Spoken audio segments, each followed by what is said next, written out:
ಒಂದು balanced opinion ಆರಂಭದಲ್ಲೇ ತಗೊಂಡ್ಬಿಡ್ತೀನಿ ಬಸವರಾಜ್ ಇಟ್ನಾಳ್ ಅವರಿಂದ. ಬಸವರಾಜ್ ಅವರ ಬಹುಶಃ ನಾವು ಈ ಕ್ಯಾಬಿನೆಟ್ ನ ವಿಚಾರಗಳನ್ನ ಗಮನಿಸಿದಾಗ ಬಹಳ ಮುಖ್ಯವಾದಂತಹ ವಿಚಾರ ಮಹಿಳೆಯರಿಗೆ ಪ್ರಾತಿನಿಧ್ಯ ಇಲ್ಲ ಅನ್ನುವಂಥದ್ದು. ಮೊದಲ ಬಾರಿ 13 ಜನ ಶಾಸಕರು ಸಚಿವರಾಗಿ ಪ್ರಮಾಣ ವಚನ ಸ್ವೀಕರಿಸಿದಾಗ ಮಹಿಳೆಯರಿಗೆ ಪ್ರಾತಿನಿಧ್ಯ ಸಿಗಬೇಕಾಗಿತ್ತು ಅನ್ನುವಂಥದ್ದಿತ್ತು, ಆದ್ರೆ ಅಲ್ಲಿ ಆಗ್ಲಿಲ್ಲ. ಎರಡನೇ ಲಿಸ್ಟ್ ಅಲ್ಲಾದ್ರೂ ಮಹಿಳೆಯರಿಗೆ ಪ್ರಾತಿನಿಧ್ಯ ಸಿಗುತ್ತೆ ಅನ್ನುವಂತಹ ವಿಚಾರ ಇತ್ತು. ಗಾಯತ್ರಿ ಶಾಂತೇಗೌಡರ ಹೆಸರಿತ್ತು. ಫೈನಲ್ ಮೂಮೆಂಟ್ ಅಲ್ಲಿ ಹೆಸರನ್ನ ಕಟ್ ಮಾಡಿದ್ರು. ಮಹಿಳೆಯರಿಗೆ ಪ್ರಾತಿನಿಧ್ಯ ಇಲ್ಲದ ಸಚಿವ ಸಂಪುಟ ಅನ್ನುವಂಥದ್ರ ಜೊತೆಗೆ ನಮ್ಮ ಡಿಬೇಟ್ ಆರಂಭ ಆಗ್ತಾ ಇದೆ. ಇದರ ಜೊತೆಗೆ ಇನ್ನೂ ಹಲವು ನ್ಯೂನತೆಗಳ ಬಗ್ಗೆ ನಾವು ಚರ್ಚೆಯನ್ನ ಮಾಡ್ಲಿಕ್ಕಿದೆ. First reactions. ಮಹಿಳೆಯರನ್ನ ಒಂದು ಸರಿಯಾದ ರೀತಿಯಲ್ಲಿ ಅವರಿಗೆ ಒಂದು ಪ್ರಪೋರ್ಷನೇಟ್ ರಿಪ್ರೆಸೆಂಟೇಷನ್, ಸಮಾನ ಅನುಪಾತದ ಒಂದು ಪ್ರಾತಿನಿಧ್ಯವನ್ನ ಯಾವುದೇ ಪಕ್ಷ ಕೊಡ್ತಾ ಇಲ್ಲ.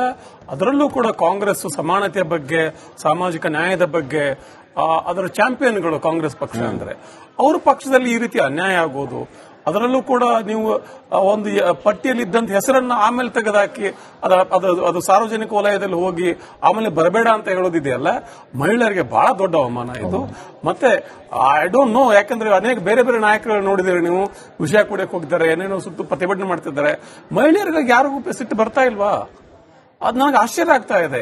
ಈ ರೀತಿ ಆಕ್ರೋಶ ಒಬ್ಬ ಮಹಿಳೆಗೆ ಆದ ಅವಮಾನ, ಒಟ್ಟಾರೆಯಾಗಿ ಮಹಿಳೆಯರಿಗೆ ಒಂದು ಕ್ಯಾಬಿನೆಟ್ ಮಂತ್ರಿ ಮಂಡಲದಲ್ಲಿ ಸೂಕ್ತವಾದ ಸ್ಥಾನಮಾನ ಸಿಗದೇ ಇರೋದಕ್ಕೆ ಯಾರು ಸಿಟ್ಟೇ ಬರೋದಿಲ್ವಾ ಅಂತ. How shameful it is.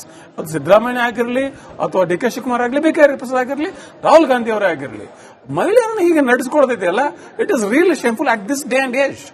ಈಗಿನ ಕಾಲದಲ್ಲಿ ನೀವು ಮಹಿಳೆಯರನ್ನ ಈ ರೀತಿ ನಡೆಸ್ಕೊಡ್ತಿದೆಯಲ್ಲ, ಇರೋರೇ 6 ಜನ ಶಾಸಕರಿದ್ದಾರೆ ಪಕ್ಷದಲ್ಲಿ, ಅದರಲ್ಲೂ ಕೂಡ ನೀವು ಈ ರೀತಿ ಮಾಡಿಬಿಟ್ರೆ, ನಮ್ಮ ಯಾರು ನಯನಾ ಮೋಟಮ್ ಅವರು ತುಂಬಾ ಆಸೆ ಇಟ್ಕೊಂಡಿದ್ರು, ಹಾಗೆ ಎಲ್ಲರೂ ಕೂಡ ಇದ್ರು ಬಿಡಿ.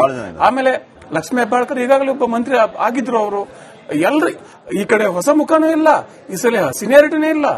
ಹೀಗಾಗಿ ಮತ್ತೆ ಒಂದು ಹೆಸರನ್ನು ಹಾಕಿ ಹೊರಗೆ ತಕೊಳ್ಳೋದು ಅಬ್ಸಲ್ಯೂಟ್ಲಿ ಶೇಮ್ಫುಲ್. ಇದನ್ನ ಬಹಳ ಗಟ್ಟಿಯಾಗಿ ನಾವು ಖಂಡಿಸಬೇಕು. ಇಲ್ಲಿ ಹೋದ್ರೆ ಯಾವುದೇ ಪಕ್ಷಕ್ಕೆ ಇದೊಂದು ಸೂಕ್ತ ಮತ್ತು ಭೂಷಣವಾದ ನಡೆ ಅಲ್ಲ.